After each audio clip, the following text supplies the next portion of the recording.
ముస్లిం పెద్దలు అసలు ఏం ప్లాన్ చేస్తున్నారు అన్నది ఆలోచించాల్సింది. ఎందుకంటే సాధారణంగా క్రైస్తవ సంస్థలు ఏం చేస్తాయి?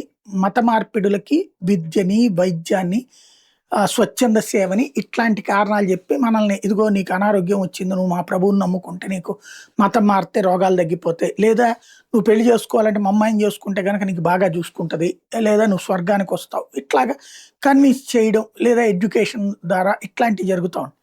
బట్ ఈ రాడికల్ ఇస్లామిస్ట్ శక్తులు అట్లా కాదు. దేశంలోకి చొరబడాలి.